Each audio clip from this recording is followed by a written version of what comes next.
నమస్తే, welcome to big Telugu TV. ప్రస్తుతం మనతో పాటు ఉన్నారు అనలిస్ట్ రాహుల్ అయ్యర్ గారు. హలో రాహుల్ గారు. హాయ్ అండి. ప్రస్తుతం సుమంత్ రెడ్డి గారు మరణ వార్త ఎంత బాధ అనిపించిందో కదా.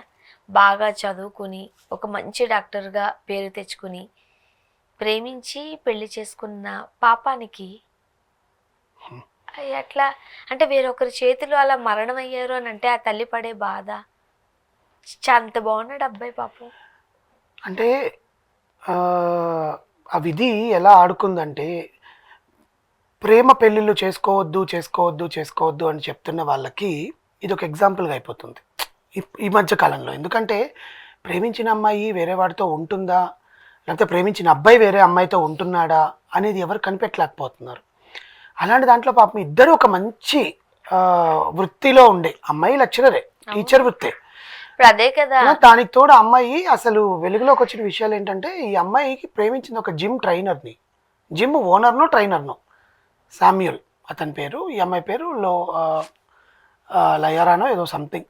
సుమంత్ రెడ్డి ప్రేమించి పెళ్లి చేసుకున్న తర్వాత ఈ అమ్మాయి అక్కడ జిమ్కి వెళ్ళేదంట ఫిట్నెస్ కోసం అని చెప్పి. అక్కడ ట్రైనర్తో ప్రేమలో పడడము, ఆ ట్రైనర్ని ప్రేమించడము, ఆ తర్వాత వాళ్ళిద్దరూ చట్టపట్టాలు వేసుకొని తిరుగుతుంటే వాళ్ళందరూ చూసి వాళ్ళ హస్బెండ్కి చెప్తే వాళ్ళ హస్బెండ్ మందలించి అక్కడి నుంచి వేరే ఊరికి మార్చి వేరే ఆయన హాస్పిటల్ కొత్తగా క్లినిక్ పెట్టుకొని అక్కడ చేస్తుండడము. కానీ ఈ అమ్మాయి అక్కడే ఏదో ఒక స్కూల్లో మళ్ళీ స్కూల్లో కూడా కాదు కాలేజ్లో జాయిన్ అయింది. తర్వాత జిమ్ ట్రైనర్ ఆ అబ్బాయి ఎవరైతే ఉన్నారో ఈ అమ్మాయి కోసం ఆ ఊరికి రావడము, మళ్ళీ అక్కడే కొనసాగించడము, విడాకులు కావాలి నాకు అని చెప్పి అడగడము జరిగింది.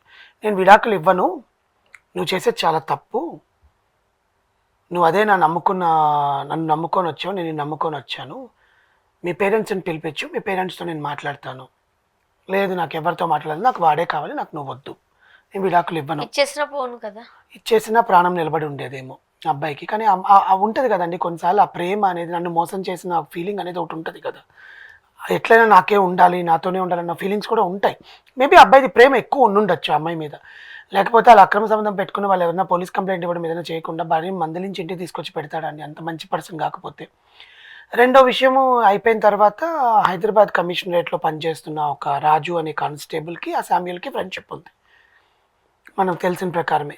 అతను ఈ 3 రోజులు లీవ్ పెట్టి ఆ కానిస్టేబుల్ అక్కడి నుంచి వచ్చి వరంగల్కి వచ్చి ఆ స్కెచ్ చేసి ఆయన కారులో వెళ్తున్న టైంలో వచ్చి ముగ్గురు, అమ్మాయి కూడా నిందంట వెనకాల, వాడి కళ్ళతో చూశాడంట అమ్మాయిని.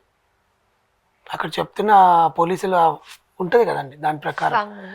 అప్పటికే అబ్బాయి ప్రాణం చచ్చిపోయి ఉంటుంది. నా భార్య నన్ను వదిలించుకోవడానికి, నన్ను చంపడానికి కూడా వచ్చింది, ఆ కన్న తల్లి ఎంత బాధపడి ఉంటుందో. అబ్బాయి ఏమైనా అబ్బాయి వ్యసనపరుడా, లేకపోతే తాగుబోతా తిరుగుబోతా అంటే అలాంటివి ఏమీ లేవంట అతనికి. 8 రోజులు ప్రాణంతో కొట్టమిట్లాడుతూ నేను రాత్రి 12:51 అతను తుదిశ్వాస విడిచారు. సిద్దిపేటలోనూ అంత్యక్రియలు చేస్తున్నారంట ఈరోజు అతనిది. గవర్నమెంటే కుంగిపోయిందండి. ఇలాంటి ఆడవాళ్ళని కాదు, ఇలాంటి మనుషులు బేసికల్గా జెండర్ బయాస్. ఎందుకంటే ఈ రోజు అమ్మాయి చేసింది అన్నాం అనుకోండి, రేపు అన్న రోజు అబ్బాయిలు చేసే అఘాయిత్యాలు బయటకు వస్తున్నాయి. సో మనం జెండర్ డిస్క్రిమినేట్ చేయలేము. జెండర్ అని నేను మాట్లాడట్లేదు, కానీ ఒక ఆ పర్టికులర్ ఆ కైపో, ఆ మత్తు, ఆ ప్రేమ, వీటన్నిటిలో విచక్షణ కోల్పోయి మన మనుషులం అనేది కోల్పోతున్నారు. ఇప్పుడు జంతువులు దాడి ఎంత కాదన్నా ఒక విచక్షణ లేదనుకుంటాం. ఒక దగ్గర మహిళలు అంటే అమాయకులు చాలా. ఇప్పుడు పర్సంటేజ్ తీసుకున్నాం అనుకోండి, ఎప్పుడు మోసపోతూ ఉంటారు.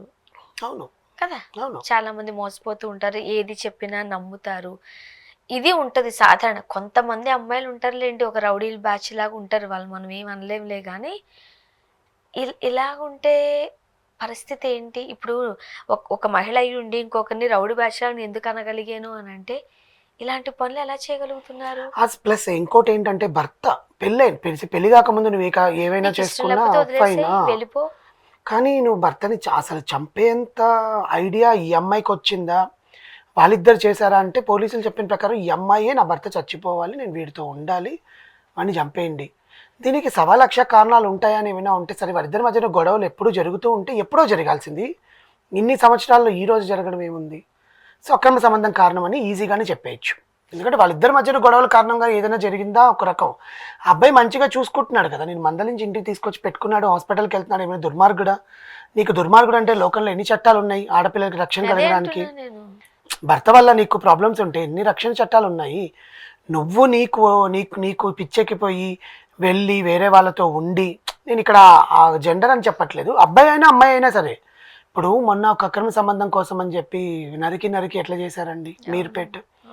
దానికి ముందు మన అదేంటది అనంత పద్మనాభ స్వామి టెంపుల్ కొండ మీద ఇద్దరు జంటని ప్రేమించుకున్నవారు అక్రమ సంబంధం పేరుతోనే చంపేశారుగా. మేడ్చల్లో 2 హత్యలు ఆ టన్నల్ కింద. సేమ్ ఇదే ఇక్కడ అబ్బాయి అమ్మాయి అనేది పక్కన పెట్టండి, అక్రమ సంబంధం అంత పిచ్చెక్కిపోతున్నారు జనాలు. వావి వరస ఏజ్ ముందు ఏజ్ లేదు, 21 అయినా 30 అయినా 40 అయినా. వద్దు వదిలేసాయి, చంపడం గురించి మాట్లాడదాం, సంబంధాల గురించి తర్వాత విషయం. అదే నీకొద్దు అనుకున్నప్పుడు వదిలేసాయి. అబ్బాయి వల్ల నీకు ప్రాబ్లం ఉందా లేదా ఇంకొకరితో వెళ్ళాలనుకున్నావా, డైవర్స్ వాడు ఇవ్వనన్నాడు, నువ్వు దూరంగా వచ్చి బతుకు. అదే ఇప్పుడు అబ్బాయి అయినా సరే, ఇప్పుడు ఇప్పుడు అమ్మాయి చట్టంలో ఒకటి ఉంది, ఇష్టం లేకుండా కలిసి ఉండాలి అని ఎక్కడా ఎవరు రాయలేదు. సో దూరంగా ఉండొచ్చు, దూరంగా ఉండి బతకచ్చు అని రాసే ఉంది కదా. సో అలాంటప్పుడు చట్టం నీకు సుప్రీంకోర్టు కానీ ఆర్డర్ ఇచ్చినప్పుడు విడివిడిగా ఉంటూ హ్యాపీగా ఉండొచ్చు కదా. ఇప్పుడు నువ్వు దూరం వెళ్ళిపోయా ఉంటే అబ్బాయి విసుగు చెంది విడాకులు ఇచ్చేస్తాడుగా. పోలీస్ కంప్లైంట్ ఇచ్చినా పోలీస్ స్టేషన్కి వచ్చి నాకు ఆయన వద్దండి నాకు ఇతనే కావాలి అని చెప్తే ఎంత కౌన్సిలింగ్ ఇచ్చినా, ఒరే బాబు ఆమె నిన్ను ఇంకా చంపేసే స్టేజ్ దాకా వస్తుందిరా బాబు, నువ్వు ఆమెను వదిలేయని పోలీసులే అతనికి కౌన్సిలింగ్ ఇచ్చుండే వాళ్ళు. నువ్వు మంచోడివిరా, నువ్వు కోరుకుంటున్నావు, కానీ ఆ అమ్మాయే వెళ్ళాలనుకుంటుంది. ఇప్పుడు ఏమైంది, కానిస్టేబుల్ పరిధిలో ఉన్న ఆ పర్సను జైలు పాలయ్యాడు, కటకటలకు వెళ్ళాడు, ఈమె జైలు పాలు వెళ్ళింది, అతను ఆ ప్రేమికుడు వెళ్ళాడు. ఏమైనా మీ ముగ్గురు జీవితాలు ఏమైనా బాగున్నాయా? ఒక ఉన్నత స్థాయిలో పోలీస్ డిపార్ట్మెంట్ అంటే రక్షక భటుడే కదండి.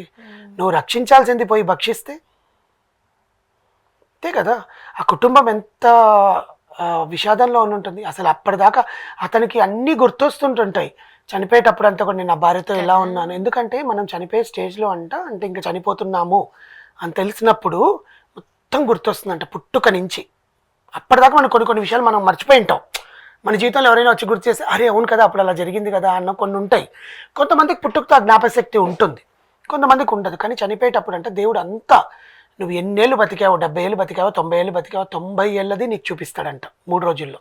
72 గంటల్లో నువ్వు ఎన్ని రోజులు ఎన్ని సంవత్సరాలు నువ్వు బతుకున్నావో అన్ని సంవత్సరాలు నీ దేవుడు చూపించి ఈ కారణంగా నేను తీసుకుని వెళ్తున్నాను, నువ్వు కర్మ అనుభవించావు అని చెప్పి తీసుకుని వెళ్తాడంట.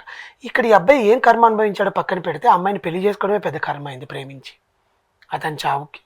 కానీ రాత్రి 12:51 అప్పుడు కూడా డాక్టర్స్ కూడా అతను కూడా డాక్టరే కదా, అతను తెలుస్తుంది కదా ఏంటి అనేది, ఒంట్లో ఏం జరుగుతుంది అనేది ఆ మైండ్కి అనేది తెలుస్తుంది. కాన్షియస్ లోకి వచ్చారు ఆయన, కాన్షియస్ లోకి రాలేదంటే రాకుండానే తుది శ్వాస విడిచారు. కాన్షియస్ లోకి రాలేదు, ఎందుకంటే అంత తీవ్రంగా బాధాక ఎంత డాక్టర్లు ట్రై చేసినా కనీసం కళ్ళు తెరిచి చూస్తారేమో అని అనుకుంటే అది కళ్ళు కూడా ఆ రోజు నుంచి అతను కళ్ళు కూడా తెరవలేదు. వాళ్ళ అమ్మ ఎంత బోరుగా ఏడుస్తూ ఉంటుందో, ఆ తల్లికి కడుపు కోత, ఎదిగిన కొడుకు, పెళ్ళైన కొడుకు, బాగా వృద్ధాప్యంలో మమ్మల్ని చూసుకుంటాడు డాక్టర్, మాకేమైనా అయితే నా కొడుకు డాక్టర్ అని చెప్పుకునే తల్లిదండ్రులు. ఎంత అసలు అలాంటి క్రూరమైన మనుషులకి మైండ్ ఎందుకు అలా మారిపోతుంది అసలు. ఇప్పుడు ఒకప్పుడు ఇంత లేవండి, హత్యలు లేవు, ఎవడో మనకు శత్రువు ఉంటే వాడో చర్చ చేసేవాడు, కానీ ఇప్పుడు ఇంట్లో వాళ్ళే శత్రువులు. ఒకప్పుడు ఇంటి దొంగని ఈశ్వరుడే పట్టుకోలేను అనుకోండి, ఇప్పుడు ఇంట్లో ఉండే హత్య చేసే వాళ్ళని పట్టుకోలేరు ఎవరు. మన ఇంట్లో చుట్టుపక్కలే ఉంటారు, మన తమ్ముడో అన్నో అక్క చెల్లి తండ్రి తల్లి అందరూ. తల్లి కూడా మొన్న చూసాంగా, 2 బిడ్డలకి విషమిచ్చి చంపేసి ఆమె కూడా చచ్చిపోయింది. దానికి కారణం పేదరికం. ఇలాంటివి సమాజంలో ఎప్పుడు అంతమవుతాయో తెలియదు, కానీ ఆ అబ్బాయి ఆత్మకు మాత్రం శాంతి కలగాలని కోరుకుంటున్నాను. ముందు ఆ కుటుంబం తేరుకోవాలి, ఆ కుటుంబానికి సానుభూతి తప్ప మనం ఏమీ ఇవ్వలేము. ఇలాంటి వాళ్ళని జైళ్ళల్లో పెట్టిన వాళ్ళు ఏముందండి, 3 నెలల తర్వాత బెయిల్లో బయటకు వస్తారు. అస్సలు బెయిల్ ఇవ్వకూడదు ఇలాంటి వాళ్ళకు ఉరిశిక్ష అనేది వేస్తే మన కఠినమైన చట్టాలు ఇలాంటి విషయాల్లో అమలు కాబడతాయి. ఇప్పుడు అమ్మాయి కోల్కతా డాక్టర్ కేసులో వాడికి యావజ్జీవ కారాగార శిక్ష చేశారు, కానీ ఉరిశిక్ష చేయలేదుగా.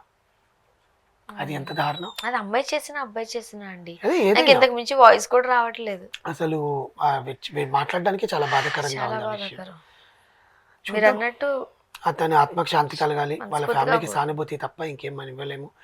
ఇలాంటి వాళ్ళకి చట్టం ఎటువంటి శిక్ష ఇస్తుందో వేచి చూడాలి. Thank you so much.